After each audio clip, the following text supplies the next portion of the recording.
Hi friends, ನಿಮ್ಮೆಲ್ಲರಿಗೂ ನಮ್ಮ YouTube ಚಾನಲ್ಗೆ ಸ್ವಾಗತ. ಫ್ರೆಂಡ್ಸ್, ಇದನ್ನ ನಾವು ನಮ್ಮ ಬಾಡಿ ಸೀಕ್ರೆಟ್ಸ್ ಬುಕ್ ಅಂತ ಕರಿತೀವಿ.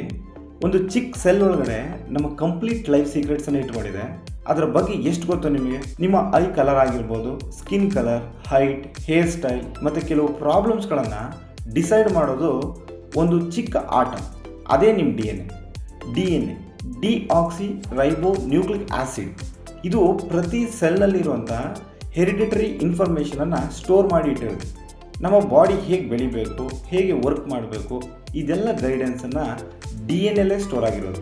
ಇದನ್ನ 1953ರಲ್ಲಿ ಜೇಮ್ಸ್ ವ್ಯಾಟ್ಸನ್ ಮತ್ತು ಫ್ರಾನ್ಸಿಸ್ ಕ್ರಿಕ್ ಅದರ ಡಬಲ್ ಹೆಲಿಕಲ್ ಸ್ಟ್ರಕ್ಚರನ್ನು ಎಕ್ಸ್ಪ್ಲೇನ್ ಮಾಡ್ತಾರೆ. ಇದನ್ನ ಮಾಡೋಕ್ಕೆ ಅವರು ರೋಸ್ಲ್ಯಾಂಡ್ ಫ್ರಾಂಕ್ಲಿನ್ ಅವರ ಎಕ್ಸ್ರೇ ಡಿಫ್ರಾಕ್ಷನ್ಸ್ ಇಮೇಜಸ್ಗಳನ್ನು ಬಳಸ್ಕೊಳ್ತಾರೆ. ಇದಾದ ಮೇಲೆ ಮೆಡಿಸಿನ್ಸ್ನಲ್ಲಿ, ಲೈಫ್ ಸೈನ್ಸ್ನಲ್ಲಿ ಮತ್ತು ಕ್ರೈಮ್ ಡಿಟೆಕ್ಷನ್ನಲ್ಲಿ ಹೊಸ ರೆವಲ್ಯೂಷನ್ಸನ್ನು ಹುಟ್ಟಾಕ್ತಾರೆ. ಇದರ ಅಮೇಝಿಂಗ್ ಫ್ಯಾಕ್ಟ್ಸ್ ಅಂತ ಅಂದರೆ, ವರ್ಲ್ಡ್ನಲ್ಲಿ ಇರುವಂತಹ 99.9% ಹ್ಯೂಮನ್ಸ್ನಲ್ಲಿ ಒಂದೇ ರೀತಿ ಡಿ ಎನ್ ಎ ಇರುತ್ತೆ. 0.1% ಮಾತ್ರ ನಮ್ಮನ್ನು ಒಬ್ಬರಿಗಿಂತ ಇನ್ನೊಬ್ಬರ ಜೊತೆ ಡಿಫ್ರೆಂಟ್ ಆಗೋ ರೀತಿ ಮಾಡುತ್ತೆ.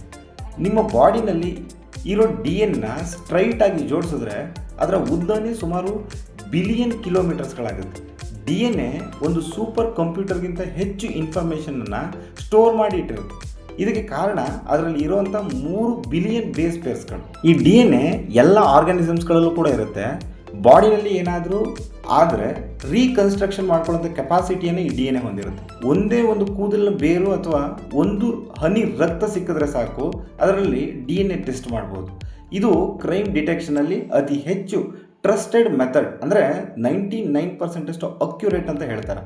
ಮನುಷ್ಯನ ಡಿ ಎನ್ ಎ ಅಪ್ರಾಕ್ಸಿಮೇಟ್ ಆಗಿ 98.99% ಚಿಂಪಾಂಜಿ ಡಿ ಎನ್ ಎಗಳ ಜೊತೆಗೆ ಹೋಲಿಕೆ ಆಗುತ್ತೆ. ಈ ಡಿ ಎನ್ ಎ ಹೇಗೆ ವರ್ಕ್ ಮಾಡುತ್ತೆ ಅಂತ ಅಂದರೆ, ಪ್ರೋಟೀನ್ಗಳನ್ನ ಫಾರ್ಮೇಷನ್ ಮಾಡಿಕೊಂಡು ಬಾಡಿ ಡೆವಲಪ್ಮೆಂಟನ್ನು, ವರ್ಕ್ಗೆ ಮತ್ತು ಕ್ಯಾರೆಕ್ಟರ್ಸ್ಗಳನ್ನು ಕಂಟ್ರೋಲ್ ಮಾಡ್ಕೊಳ್ಳುತ್ತೆ. ಹೀಗೆ ನಮ್ಮ ಬಾಡಿನಲ್ಲಿ ಇರುವಂತಹ ಪ್ರತಿ ಸೆಲ್ನ ಒಳಗಡೆ ಒಂದು ಅನ್ಇಮ್ಯಾಜಿನಬಲ್ ಬುಕ್ ಸ್ಟೋರ್ ಆಗಿರುತ್ತೆ. ಇದು ಕೇವಲ ನಮ್ಮ ಗುರುತು ಮಾತ್ರ ಅಲ್ಲ, ನಮ್ಮ ಪೂರ್ವಜರ ಕಥೆಗಳನ್ನು ಕೂಡ ಹೇಳುತ್ತೆ ಹಾಗೂ ನಮ್ಮ ಭವಿಷ್ಯದ ಅನೇಕ ಸುಳಿವುಗಳನ್ನು ತನ್ನೊಳಗೆ ಸ್ಟೋರ್ ಮಾಡಿ ಇಟ್ಕೊಂಡಿರುತ್ತೆ. ಇದಾಗಿತ್ತು ಫ್ರೆಂಡ್ಸ್ ಇವತ್ತಿನ ವಿಷಯ. ಈ ಮಾಹಿತಿ ನಿಮಗೆ ಇಷ್ಟವಾಗಿದ್ದರೆ ವಿಡಿಯೋನ ಲೈಕ್ ಮಾಡಿ, ನಿಮ್ಮ ಸ್ನೇಹಿತರೊಂದಿಗೆ ಹಂಚಿಕೊಳ್ಳಿ ಮತ್ತು ನಮ್ಮ ಯೂಟ್ಯೂಬ್ ಚಾನಲ್ನ ಸಬ್ಸ್ಕ್ರೈಬ್ ಮಾಡೋದನ್ನು ಮರಿಬೇಡಿ. ಹಾಗೂ ಇಂತಹ ಸೈಂಟಿಫಿಕ್ ಸ್ಟೋರಿಗಳಿಗೆ ನಮ್ಮನ್ನು ಫಾಲೋ ಅಪ್ ಮಾಡಿ.